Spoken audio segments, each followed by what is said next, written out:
Hi hello ನಮಸ್ತೆ ಎಲ್ರಿಗೂ ಕೂಡ ನ್ಯೂಸ್ 18 ಡಿಜಿಟಲ್ ಕಾಂಟೆಂಟಿಗೆ ಸ್ವಾಗತ. ನಾನು ಆಶಿಕ್ ಮುಲ್ಕಿ. ಬಹಳ ಬೇಸರದ ಒಂದು ಸಂಗತಿಯನ್ನು ನಿಮ್ಮ ಮುಂದೆ ಹಂಚಿಕೊಳ್ತಾ ಇದ್ದೀನಿ. ನಿಮಗೀಗಾಗಲೇ ಗೊತ್ತಿರಬಹುದು, ನಮ್ಮ ಪಕ್ಕದ ರಾಜ್ಯ ಕೇರಳದ ವಯನಾಡು ಜಿಲ್ಲೆಯಲ್ಲಿ ಮತ್ತೆ ಭೂಕುಸಿತ ಸಂಭವಿಸಿದೆ. ಅದರ ದೃಶ್ಯಗಳನ್ನು ನೋಡಿದ್ರೆ ನಿಜಕ್ಕೂ ಕೂಡ ಕರಳು ಕಿತ್ತು ಬರುವ ರೀತಿಯಲ್ಲಿರುವಂಥದ್ದು. ಪ್ರಕೃತಿಯನ್ನು ಎದುರಾಕೊಂಡ್ರೆ ಏನೆಲ್ಲ ಅನಾಹುತಗಳು, ಎಷ್ಟು ಭೀಕರವಾಗಿ ಅವಾಂತರಗಳು ಅವಘಡಗಳು ಸಂಭವಿಸುತ್ತೆ ಅನ್ನೋದಕ್ಕೆ ಈ ವಯನಾಡಿನ ಸರಣಿ ದುರಂತಗಳೇ ಸಾಕ್ಷಿ. 2024 ಜುಲೈ ತಿಂಗಳಿನಲ್ಲಿ ಜುಲೈ 20ನೇ ತಾರೀಕು, ನನ್ನ ನೆನಪು ಕರೆಕ್ಟಾಗಿದ್ದರೆ ಜುಲೈ 20ನೇ ತಾರೀಕು ಯಾವ ರೀತಿಯಾಗಿರುವಂಥ ಅವಾಂತರ, ದುರ್ಘಟನೆ, ಅವಘಡ ಅನ್ಬೇಕು, ಇದು ಏನು ಅನ್ಬೇಕು ಅಂತ ಗೊತ್ತಿಲ್ಲ. ಒಟ್ಟಾರೆ ನೂರಾರು ಮಂದಿ ಸಾವನ್ನಪ್ಪಿದ್ರು, ತನ್ನ ಪ್ರೀತಿ ಪಾತ್ರರನ್ನು ಕಳ್ಕೊಂಡು ಹೊರಟು ಬಿಟ್ಟರು. ಮೇಪಾಡಿಯ ಚೂರಲ್ಮಲ ಭಾಗದಲ್ಲಿ ನಡೆದಂತಹ ಆ ಒಂದು ಭೂಕುಸಿತ ಏನಿದೆ ಅತ್ಯಂತ ಭೀಕರವಾಗಿ ಇಡೀ ದೇಶದ ಗಮನವನ್ನು ತನ್ನತ್ತ ಸೆಳೆದು ಎಲ್ಲರೂ ಕೂಡ ಕಂಬನಿ ಮಿಡಿಯುವಂತೆ ಮಾಡಿದರು. ಆ ಘಟನೆ ಕಳೆದು ಇದೀಗ 2026 2 ವರ್ಷಗಳ ಬಳಿಕ ಮತ್ತೆ ಅದೇ ಭೂಪ್ರದೇಶದ ವ್ಯಾಪ್ತಿಯಲ್ಲಿ ಮತ್ತೊಮ್ಮೆ ಭೂಕುಸಿತ ಸಂಭವಿಸಿರುವಂಥದ್ದು. ಕಳೆದ ಬಾರಿ ಮೇಪಾಡಿಯ ಚೂರಲ್ಮಲ ಭಾಗದಲ್ಲಿ ಗುಡ್ಡ ಕುಸಿತ ಆಗಿದ್ದರೆ ಈ ಬಾರಿ ಅದೇ ಮೇಪಾಡಿ ಭಾಗದ ಕಲ್ಲಡಿ ಅನ್ನುವಂಥ ಒಂದು ಭಾಗದಲ್ಲಿ ಮತ್ತೆ ಭೂಕುಸಿತ ಸಂಭವಿಸಿರುವಂಥದ್ದು. ಈ ಒಂದು ಘಟನೆಯಲ್ಲಿ 9 ಮಂದಿಗೆ ಗಂಭೀರವಾಗಿರುವಂಥ ಗಾಯಗಳಾಗಿದೆ. ಆ್ಯಸ್ ಆಫ್ ನೌ 3 ಸಾವನ್ನಪ್ಪಿದ್ದಾರೆ ಅನ್ನೋದ್ರ ಬಗ್ಗೆ ಖಚಿತ ಮಾಹಿತಿ ಹೊರಬರ್ತಾ ಇದೆ. ಮೂನಕ್ಕಂಪೊಯಿಲ್ ಮತ್ತು ಈ ಮೇಪಾಡಿವರೆಗಿನ ಒಂದು ಸುರಂಗ ಮಾರ್ಗ ಕೇರಳದ ರಾಜ್ಯ ಸರ್ಕಾರ ಏನು ಕೈಗೊಳ್ತಾ ಇತ್ತು, ಕಾಮಗಾರಿಯನ್ನು ನಡೆಸ್ತಾ ಇತ್ತು. ಸೊ ಈ ಸುರಂಗ ಮಾರ್ಗವನ್ನು ಕೊರೆಯುವ ಕಲ್ಲಡಿ ಅನ್ನುವಂಥ ಒಂದು ಜಾಗದಲ್ಲಿ ಕಾಮಗಾರಿ ನಡೀತಾ ಇತ್ತು. ಆ ಕಾಮಗಾರಿ ನಡೆಯುವಂಥ ಜಾಗಕ್ಕೆ ಮೇಲಿಂದ ಉರುಳಿ ಅಪ್ಪಳಿಸಿ ಬಂದಿರುವಂತಹ ಆ ಗುಡ್ಡದ ಅವಶೇಷಗಳೇನಿತ್ತು ಅದು ಅಪ್ಪಳಿಸಿ ದುರ್ಘಟನೆ, ಅವಘಡ, ಕುಸಿತ ಅಥವಾ ಈ ದುರಂತ ಸಂಭವಿಸಿರುವಂಥದ್ದು. ಈ ಒಂದು ಸುರಂಗ ಮಾರ್ಗವನ್ನು ನಿರ್ಮಾಣ ಮಾಡೋದಕ್ಕೆ ಅಲ್ಲಿ ಹಿಟಾಚಿ ಮಿಷನರೀಸ್ಗಳಿದ್ವು, ಟ್ಯಾಂಕರ್ಗಳಿದ್ವು, ಟಿಪ್ಪರ್ಗಳಿದ್ವು, ಲಾರಿಗಳಿದ್ವು. ಇದಕ್ಕೆಲ್ಲದಕ್ಕಿಂತಲೂ ಮಿಗಿಲಾಗಿ ಅಲ್ಲಿ ಕೂಲಿ ಕಾರ್ಮಿಕರಿದ್ದರು. ಸೊ ಈ ಎಷ್ಟು ಮಂದಿ ಕೂಲಿ ಕಾರ್ಮಿಕರಿದ್ದರು ಅನ್ನೋದ್ರ ಬಗ್ಗೆ ಇನ್ನೂ ಕೂಡ ಖಚಿತವಾಗಿರುವಂಥ ಮಾಹಿತಿ ಇಲ್ಲ. ಆ್ಯಸ್ ಆಫ್ ನೌ 9 ಮಂದಿ ಮೇಪಾಡಿಯ ವಿಮ್ಸ್ ಆಸ್ಪತ್ರೆಯಲ್ಲಿ ಚಿಕಿತ್ಸೆಯನ್ನು ಪಡೀತಾ ಇದ್ದಾರೆ. 3 ಸಾವನ್ನಪ್ಪಿದ್ದಾರೆ. ಒಟ್ಟು ಈ ಒಂದು ಘಟನೆಯಲ್ಲಿ 12 ಮಂದಿಗೆ ಕ್ಯಾಶುಯಾಲಿಟೀಸ್ ಆಗಿದೆ. 3 ಸಾವನ್ನಪ್ಪಿದ್ದಾರೆ, 9 ಮಂದಿ ಚಿಕಿತ್ಸೆಯನ್ನು ಪಡೀತಾ ಇದ್ದಾರೆ.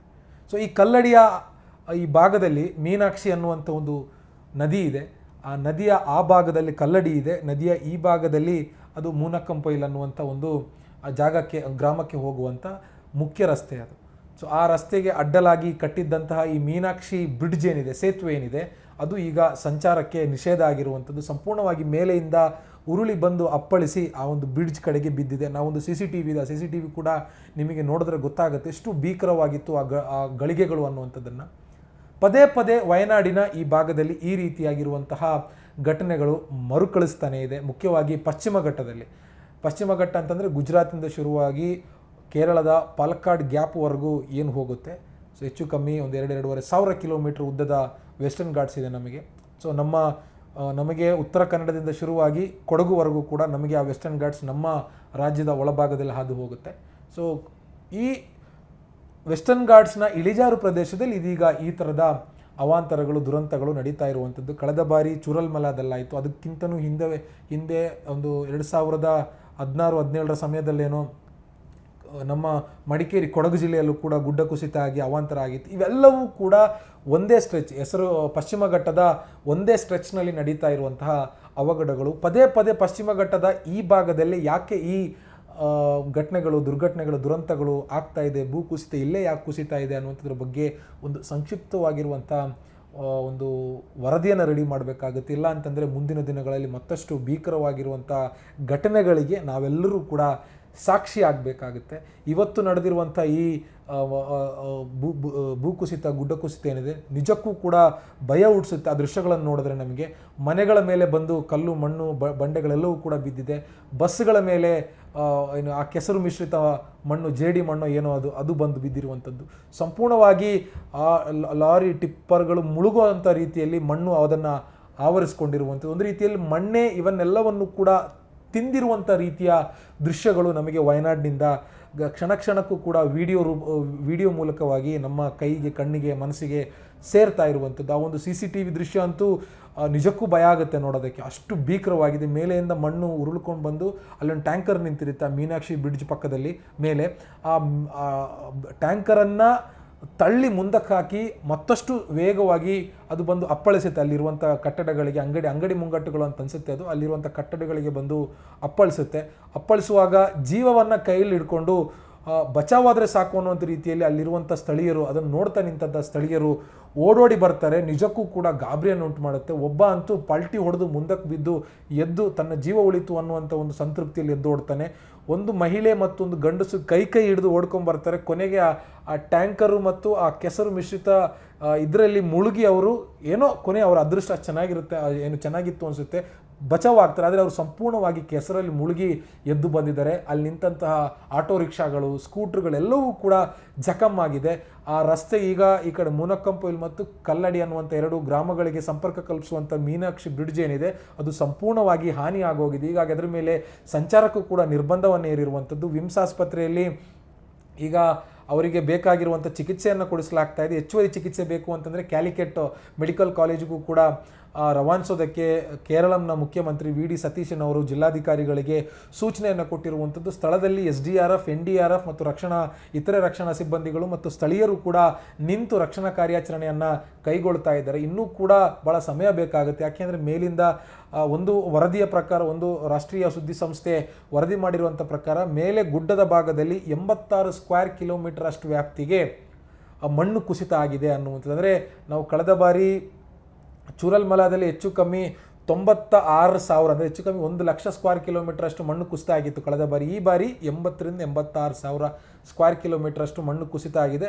ಅಷ್ಟು ಮಣ್ಣುಗಳು ಅಷ್ಟು ಫೋರ್ಸಲ್ಲಿ ಬಂದು ಉರುಳಿ ಬಂದು ಕೆಳಗಡೆ ಅಪ್ಪಳಿಸುವಂಥ ಸಂದರ್ಭದಲ್ಲಿ ಅದು ಮನೆಗಳಿಗೆ ಹೊಡೆದ್ರೆ ಅಥವಾ ಕಟ್ಟಡಗಳಿಗೆ, ವಾಹನಗಳಿಗೆ, ಜನರಿಗೆ ಹೊಡೆದ್ರೆ ಸಾವು ನೋವುಗಳಾಗೋದಂತೂ ನಿಕ್ಕಿ ಅದರಲ್ಲಿ 2 ಮಾತಿಲ್ಲ. ಅಂಥ ಒಂದು ವಾತಾವರಣ ವಯನಾಡ್ನ ಈ ಒಂದು ಕಲ್ಲಡಿ ಭಾಗದಲ್ಲಿ ಆಗಿರುವಂಥದ್ದು. ಇದು ಪಶ್ಚಿಮ ಘಟ್ಟದ ಅಂದರೆ ಅದೇ ಸ್ಟ್ರೆಚ್ಚಲ್ಲಿ ಆಗ್ತಾ ಇರುವಂಥದ್ದು. ಕಳೆದ ಬಾರಿ 2024 ಜುಲೈ ತಿಂಗಳಲ್ಲಿ ಆದಂಥ ಘಟನೆ ಏನಿದೆ ಮೇಪಾಡಿ ಚೂರಲ್ಮಲ, ಅಲ್ಲಿಂದ ಎಕ್ಸಾಕ್ಟಾಗಿ 6 ಕಿಲೋಮೀಟರ್ ದೂರದಲ್ಲಿ ನಡೆದಿರುವಂಥ ಘಟನೆ ಇದು. ಆ ವಿಜುವಲ್ಸ್ ಎಲ್ಲ ನೋಡಿದ್ರೆ ನಿಜಕ್ಕೂ ಭಯ ಆಗುತ್ತೆ. ಅಲ್ಲಿರುವಂಥ ಜನರು ಮತ್ತೆ ಆತಂಕಕ್ಕೊಳಗಾಗಿದ್ದಾರೆ. ಇಲ್ಲಿ ಪ್ರತಿದಿನ ಮಳೆ ಜಾಸ್ತಿ ಬರ್ತಾ ಇದೆ. 256 ಮಿಲಿಮೀಟ್ರಿಗಿಂತಲೂ ಜಾಸ್ತಿ ಮಳೆ ಈಗಾಗಲೇ ಒಂದೇ ದಿನ ಇನ್ ದ ಸೆನ್ಸ್ ಬೆಳಿಗ್ಗೆಯಿಂದ ಸಂಜೆವರೆಗೂ ಇನ್ನು ಬಿದ್ದಿರುವಂಥದ್ದು. ಇದ್ರ ಮಳೆ ಪ್ರಮಾಣ ಮತ್ತಷ್ಟು ಜಾಸ್ತಿ ಆದರೆ ಮತ್ತಷ್ಟು ಗುಡ್ಡ ಕುಸಿಯುವಂಥ ಆತಂಕ ಇತ್ತು. ಕಳೆದ ಚೂರಲ್ಮಲ ಘಟನೆಯಲ್ಲಿ 3 ದಿನಗಳ ಅವಧಿಯಲ್ಲಿ ಒಮ್ಮೊಮ್ಮೆ ಅಂದರೆ 3 ದಿನಕ್ಕೊಂದ್ಸಲ ಗುಡ್ಡ ಕುಸಿತಾಗಿತ್ತು. ಒಂದು ರಾತ್ರಿ ಏಕಾಏಕಿಯಾಗಿ ಮಿಡ್ನೈಟಲ್ಲಿ ಆಗೋದ್ರೆ ಮತ್ತೆ ಹಗಲೊತ್ತಲ್ಲಿ 1-2 ಬಾರಿ ಈ ಘಟನೆ ನಡೆದ ಮೇಲೆ ಸಣ್ಣ ಪುಟ್ಟದಾಗಿ ಮಣ್ಣು ಕುಸಿತಿತ್ತು. ಹೀಗಾಗಿ ಇಲ್ಲೂ ಕೂಡ ಅದೇ ರೀತಿಯಾಗಿರುವಂಥ ಆತಂಕ ಇದೆ. ಮತ್ತು ಸುರಂಗ ಮಾರ್ಗವೂ ಕೂಡ ಏನು ಕೊರಿತಾ ಇದ್ರು, ಮಲಪ್ಪುರಂ ಮತ್ತು ವಯನಾಡ್ನ 2 ಜಿಲ್ಲೆಗಳನ್ನು ಸಂಪರ್ಕ ಕಲ್ಪಿಸುವಂಥ ನಿಟ್ಟಿನಲ್ಲಿ ಆ ಕಾಮಗಾರಿಯ ಹಿನ್ನೆಲೆಯಲ್ಲೂ ಕೂಡ ಈ ಒಂದು ಭೂಕುಸಿತ ಆಗಿದೆ ಅಂತ ಹೇಳ್ತಾ ಇದ್ದಾರೆ. ಯಾಕೆಂದರೆ ಮಣ್ಣು ವೀಕ್ ಆಗಿರುತ್ತೆ, ಭೂಮಿಯನ್ನು ಅಂದರೆ ಆ ಗುಡ್ಡವನ್ನು ಕೊರಿತಾ ಇರುವಂಥ ಕಾರಣಕ್ಕಾಗಿ ಮೇಲೆ ಆ ಡಿಸ್ಟರ್ಬೆನ್ಸ್ಗೆ ಒಂದು ಶೇಕ್ ಆಗುತ್ತಲ್ವ, ಸೊ ಆ ಶೇಕ್ ಆಗಿರುವಂಥ ಕಾರಣಕ್ಕಾಗಿ ಮಣ್ಣು ಹಠಾತ್ತನೆ ಉರುಳಿ ಬಿದ್ದಿದೆ ಅನ್ನುವಂಥದ್ದನ್ನು ಕೂಡ ಸ್ಥಳೀಯರ ಆರೋಪವನ್ನು ಮಾಡ್ತಾ ಇದೆ. ಸದ್ಯಕ್ಕೆ ಕೇರಳ ಸರ್ಕಾರ ಸಂಪೂರ್ಣವಾಗಿ ಅಲ್ಲಿ ನಿಂತು ಅದನ್ನು ಹ್ಯಾಂಡಲ್ ಮಾಡುವಂಥ ಟೆನ್ಷನ್ನಲ್ಲಿದ್ದಾರೆ. ಆದರೆ ಇಂಥ ಘಟನೆಗಳು ನಡೀಬಾರ್ದು ಅನ್ನುವಂಥ ನಿಟ್ಟಿನಲ್ಲಿ ಯಾವ ರೀತಿಯಾಗಿರುವಂಥ ಕ್ರಮಗಳನ್ನು ತೆಗೆದುಕೊಳ್ಬೇಕು, ಅಂಥ ಕ್ರಮಗಳನ್ನು ತಗೊಳ್ಬೇಕು ಅನ್ನುವಂಥದ್ದನ್ನು ಅಲ್ಲಿನ ಸ್ಥಳೀಯರು ಅಲ್ಲಿನ ಸರ್ಕಾರಕ್ಕೆ ಬೇಡಿಕೆ ನೀಡ್ತಾ ಇರುವಂಥದ್ದು. ಸದ್ಯಕ್ಕೆ ಅಲ್ಲಿ ರಕ್ಷಣಾ ಕಾರ್ಯಾಚರಣೆಯು ಕೂಡ ಮುಂದುವರೆದಿದೆ. ಹೆಚ್ಚಿನ ಸಾವು ನೋವುಗಳು ಆಗದಿರಲಿ ಅನ್ನುವಂಥ ಒಂದು ಪ್ರಾರ್ಥನೆಯನ್ನು ನಾವೆಲ್ಲರೂ ಕೂಡ ಈಗ ಮಾಡಬೇಕಾಗಿದೆ. ನಿರ್ಭೀತ, ನಿಷ್ಪಕ್ಷಪಾತ, ವಿಶ್ವಾಸಾರ್ಹ ಸುದ್ದಿಗಳಿಗೆ ಮತ್ತೊಂದು ಹೆಸರಾಗಿರುವ ನ್ಯೂಸ್ 18 ಕನ್ನಡ ಈಗ ಆಪ್ನಲ್ಲೂ ಲಭ್ಯವಿದೆ. ದಯವಿಟ್ಟು ಇಲ್ಲಿರುವ QR ಕೋಡ್ ಅನ್ನು ಸ್ಕ್ಯಾನ್ ಮಾಡಿಕೊಂಡು ಆಪ್ ಡೌನ್ಲೋಡ್ ಮಾಡೋದಕ್ಕೆ ಮರಿಬೇಡಿ. ನಿಮ್ಮ ಬೆಂಬಲ ಹೀಗೆ ಸದಾ ನಮ್ಮೊಂದಿಗಿರಲಿ. ಧನ್ಯವಾದ.